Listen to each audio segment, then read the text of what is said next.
Okay, I'm just going to go through the four most common glute exercises that I find myself prescribing week in, week out to patients with low back pain, sacral back pain, / pelvic pain or hip pain. So the first one is going to be for the glute max, then the glute medius, and then I'll show you a bit of a lower back glute hybrid exercise, and then we'll show you two for the piriformis, one on the floor and then one just seated on the edge of the bed there.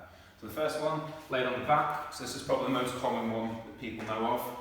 So just laid flat, one knee up, use the opposite hand, and then just pulling diagonally over to the shoulder there, like that, okay?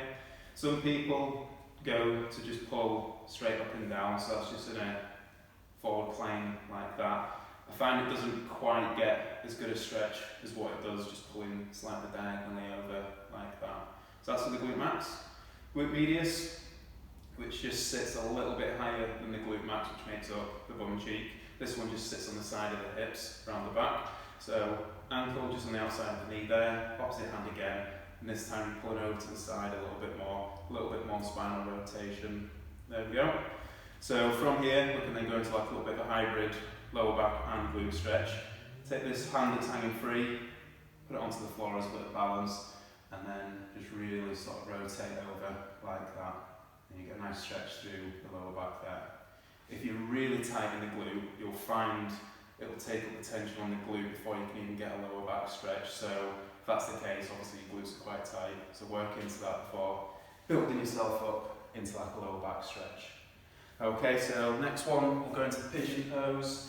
So start on your knees like this, into a lunge position. We're going to take that foot there, just across the midline a little bit, and then hands on the floor.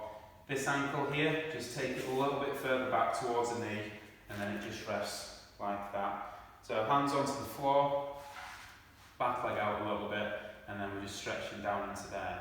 So the aim of this one is to take the hip sort of diagonally backwards that way, and then you sort of sitting into it. So my body weight is just taking it down that way, and your hands are just there for balance pretty much. So if you imagine you're looking down onto the clock face, so that's the centre of the clock as I'm looking straight down, clock face just there. About 7 o'clock is where we're sort of aiming backwards into the hip like that, and then you're just sitting there. If you find it's not quite getting the stretch, what to do is bring this knee into the midline a little bit more. So if I just take that way a little bit more, I find straight away I can get that stretch. I don't need to go down as far with the stretch. Just have a little play around with the position of the knees there, okay? So another piriformis one. Sitting on the edge of the bed, edge of the chair, anything like that, make sure your bum is right towards the edge. Right foot up onto the left knee, and you're looking down, it creates like a figure of 4. This hand, just put a little bit of downward pressure, nothing firm, just to steady it, so it's just going through that way, and then just simply lean forwards a little bit there. So I just bring my body forwards, straight away I can feel the stretch into the posterior part of the hip there. Try and aim for about 2 minutes worth of stretching a day.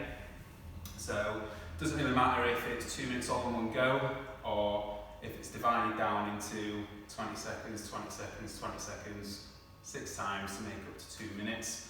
Or if you want to do it to 10 seconds, you'd have to do it 12 times, 30 seconds, 4 times. It doesn't really matter, just do what's most comfortable. Okay?